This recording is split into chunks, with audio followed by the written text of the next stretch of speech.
3절부터 두 번째 단락이 시작됩니다. 그것은 시인의 고백입니다. 시인은 해일같이 밀려오는 대적들 때문에 낙심하지 않고, 원문에 보면 그러나 당신 하는 말로 시작합니다. 그러니까 우리 번역에서는 하나님을 그냥 여호와여 그렇게만 했는데, 그러나 당신 하는 말이 먼저 나옵니다. 원어에서는 그러나 당신, 그러나 주님, 그런 식이죠. 그 뒤에 여호와님, 그런 말이 나오고, 그러나 주님 여호와님은 저를 둘러싸고 있는 방패이십니다. 하나님이 저의 방패이십니다. 그렇게 고백합니다. 인간이 그렇게 하나님께 고백하면 하나님께서 얼마나 기뻐하시겠는가 하는 것입니다. 창세기 15장에 보면은 하나님이 아브라함에게 나타나셔서 두려워하지 말라, 내가 너의 방패이기 때문이다, 그런 말씀하는 얘기가 나옵니다. 그건 왜 그랬는가 하면은 창세기 14장에 지금의 그 후대의 바벨론과 페르시아에 해당되는 그 넓은 지역의 왕들 4명이 가나안에 쳐들어와 가지고 소돔 고모라 사람들 다 잡아가고, 또 가나안의 사람들도 많이 약탈하고 잡아가지고 단까지 올라갔는데, 단에까지 쫓아가 가지고 아브라함과 그 동맹군들이 밤에 기습을 해가지고 그 모든 약탈당했던 사람들과 물건들을 다 도로 찾아오잖아요. 그래서 바벨론 군대, 페르시아 군대들은 다 도망을 갔지만은, 그렇지만은 나중에 이제 아브라함이 생각할 때는 저 사람들이 내게 대해서 보복하려고 생각하고 쳐들어오면 어떻게 할 것인가. 소돔 고모라도 그렇게 강한 나라들도 못 막았는데 내가 작은 족장에 불과한데 내가 어떻게 그들을 막을 수 있을 것인가. 그 생각하고 두려워하니까 하나님이 두려워하지 말아라, 내가 너의 방패다, 그런 말씀해 주시죠. 여기서는 시인이 그런 식으로 하나님이 자기의 방패라고 고백합니다. 그리고 하나님을 나의 영광이라고 고백합니다. 이 말은 또 어디에 나오는가 하면 창세기 45장 13절에 나오는데, 요셉이 자기 형들을 보고 당신들이 내 영광을 다 봤으니까, 우리 번역에는 영화라고 번역했는데, 내 영화를 아버지한테 얘기해가지고 아버지를 이리로 모셔오너라, 그렇게 얘기할 때 내 영광, 그런 말을 썼습니다. 그리고 나의 머리를 드시는 분이라고 하는 고백을 또 하는데, 이것도 요셉 이야기에 나오는 이야기입니다. 창세기 40장 13절에 보면은 바로가 소위 떡 맡은 관원장이라고, 술 맡은 관원장, 떡 맡은 관원장이 있었는데, 술 맡은 관원장의 머리를 3일 뒤에 하나님, 바로가 들어서 다시 복직시킬 거다 할 때 머리를 든다 하는 표현을 썼습니다. 사형수가 다시 본래 직책으로 영화로운 자리로 돌아가는 것, 그럴 때 머리를 든다 하는 표현을 썼습니다. 하나님은 자기 머리를 그렇게 들어주시는 분. 지금은 전 세계가 일어나서 자기를 다 공격하지만은, 그렇지만 하나님이 자기 머리를 들어주시는 분이다, 그렇게 고백하는 거죠. 내가 나의 목소리로 여호와께 부르짖으니, 부르짖으니 하는 말은 부르짖곤 했다 하는 뜻입니다. 내가 전에도 어려운 일이 있을 때마다 여호와께 부르짖곤 했다. 그러면 그의 성산에서 하나님이 응답하시도다가 아니라 응답하시곤 했다 하는 뜻입니다. 신앙이라고 하는 것은 경험입니다. 체험입니다. 전에도 이런 일이 있었지만은 하나님께서 도와주셔서 극복했다. 그런 기억입니다. 성산에서 응답하셨다 하는 말이 나오는데, 성산, 거룩한 산 하는 표현은 실제로 포로 이후에나 생겼으리라고 봅니다. 다윗 시대 때는 아직까지 성전도 없었고, 예루살렘은 거룩한 산도 아니고 거룩한 도시도 아니고 아무것도 아니었습니다. 이방인의 도시, 여부스 사람들의 도시를 이제 막 다윗이 점령했을 뿐인데 그거를 두고 성산이라고 말했을 리가 없습니다. 그런데 성산이라고 하는 그런 표현, 우리들이 새겨봐야 될 것은 성전이라는, 성전이 있기 때문에 성산이라고 그런 것인데, 요즘은 보면 교회를 중요하지 않게 생각하는 경향이 있습니다. 성전, 그런 말을 좋아하지 않고, 예배당, 교회, 교회는 또 안 보이는 교회도 있는 거다. 건물이 중요하지 않다. 그런 주장들이 많아졌습니다.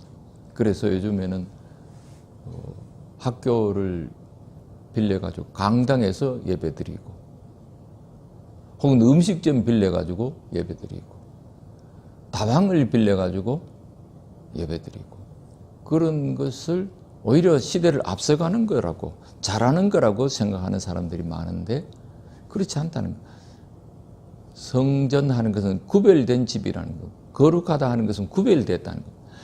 이곳은, 이 장소는 하나님의 영광만 위해서, 하나님께 예배드리기만 위해서 존재하는 집, 그런 건물, 그런 장소, 그런 것이 필요하고 그런 것을 존중하고 높여야 되는 거죠.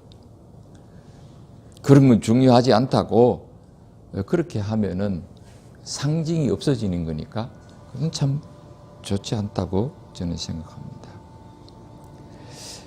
이렇게 3절, 4절에서 시인이 고백하고 난 뒤에 다시 셀라라는 말이 나옵니다. 여기서 또 한 단락이 끝났다는 말입니다. 그 다음에 5절에서 6절은 시인의 결단을 보여주고 있습니다. 내가 누워 자고 깨었으니 그랬는데, 이거는 좀 번역을 제대로 하자 그러면 나는, 그리고 순표하고 나는 누울 것입니다. 그리고 나는 꼭 잠들 것입니다 하는 그런 뜻입니다. 남들이 아무리 자기를 공격하고 욕을 하고 그래도 자기는 그런 것에 전혀 흔들리지 않고 누울 것이고 잠잘 것이라고. 자기는 그런 일 때문에 잠 못 이루는 일은 없을 거라고. 그런 일 때문에 자기가 두려워하는 일은 없을 거라고 그렇게 분명하게 밝히는 것입니다. 예수님도 풍랑 치는 바다 가운데서 작은 배를 타고 계셨지만은 아무 두려움 없이 그냥 주무셨다 그랬습니다. 또 베드로도 사형 집행일 바로 전날 밤에 자고 있었는데 천사가 깨워서 흔들어 깨워가지고 데리고 나왔다 그랬습니다. 그런데 자기는 자는 줄로 알고 꿈인 줄로 생각했다 하는 이야기가 나옵니다. 얼마나 담대한 믿음입니까?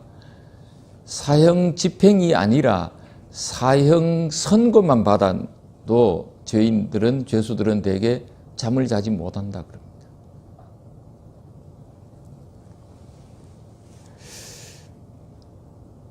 여호와께서 나를 붙드심이로다 하는 말은, 왜냐하면 여호와께서 나를 받쳐주시기 때문이라 하는 말입니다. 떨어지는데 하나님께서 두 손으로 받쳐주신다. 6절에 천만인이 나를 애워사 진친다 하여도, 그것도 수만 명의 군사들이 나를 애워사서 진을 친다 해도, 그렇게 번역하는 것이 더 좋습니다. 나는 두려워하지 아니하리이다가 아니고 나는 두렵지 않다 하는 말입니다. 그 다음에 7절에서 8절이 호소와 확신입니다. 7절에 보면은 여호와여 일어나소서 나의 하나님이여 나를 구원하소서. 히브리어 본문은 제발 일어나십시오라는 말로 먼저 시작합니다. 그러고 난 뒤에 부르는 말 여호와님, 그리고 저를 구원해 주십시오 나의 하나님, 그렇게 나옵니다. 일어나십시오 하는 말은 대적들이 자기를 치려고 일어났다 하는 말이 1절에 나왔는데, 대적들이 일어났듯이 하나님도 일어나 주십시오. 저를 구원해 주십시오 하는 말은 2절에 대적들이 저에게는 하나님 안에서 구원이 없다, 그렇게 얘기했던 것을 상기시키면서 저를 구원해 달라고.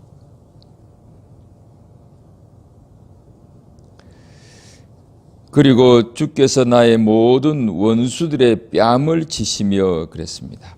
그리고 원문에는 참으로라는 말이 들어가고, 참으로 주께서 나의 모든 원수들의 뺨이 아니고 턱뼈라는 말입니다. 삼손이 나귀의 턱뼈를 하나 잡아가지고 2무더기나 쌓을 정도로 사람들을, 블레 사람들 많이 죽였다고 할 때 그 나오는 그 턱이 지금 여기서 나오는 단어입니다.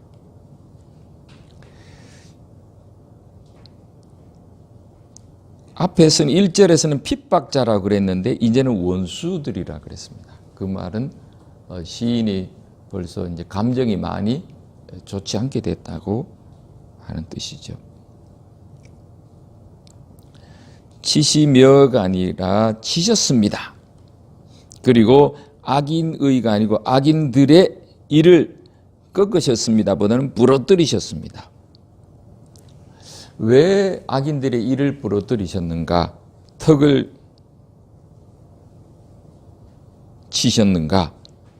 그것은 그에게는 여호와께로부터 구원이 없다고 한 그 말 때문입니다. 그 말을 한 그 기관을 하나님께서 쳐서 부러뜨리신다고 하는 말입니다.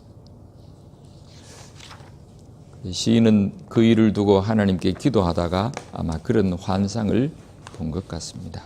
그래서 하나님이 그들의 그 원수들, 핍박자들 그 입을, 턱을 아예 부숴버리는 그런 환상을 본 것 같습니다.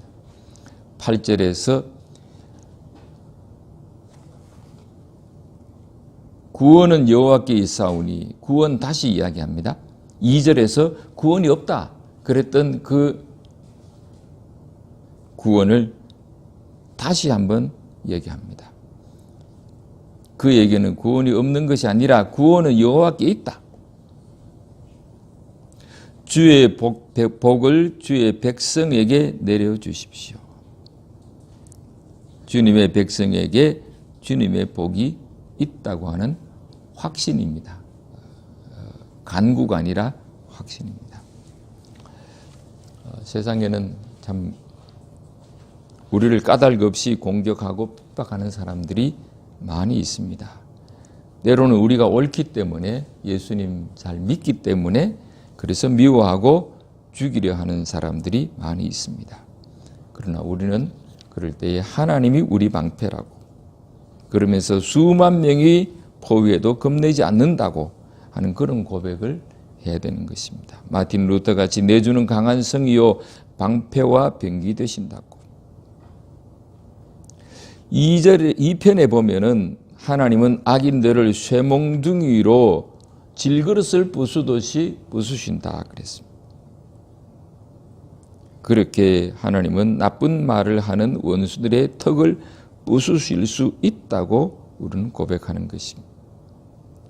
물론 우리는 원수를 사랑해야 되지만은 사도 바울도 적대하는 후메네오와 알렉산더를 사탄에게 내줬다고 그렇게 디모데전서 1장 20절에서 얘기를 했고, 디모데후서 4장 14절에서는 구리 세공업자 알렉산더가 내게 죄를 많이 입혔음에 주께서 그 행한 대로 그에게 갚으시리니라고 했습니다. 물론 우리는 용서하고 상대를 위해서 기도해 줘야 되지만은 그 한계를 넘은 악인이 어디든지 있고 교회 안에도 있다고 하는 현실을 우리는 인정하지 않을 수 없습니다.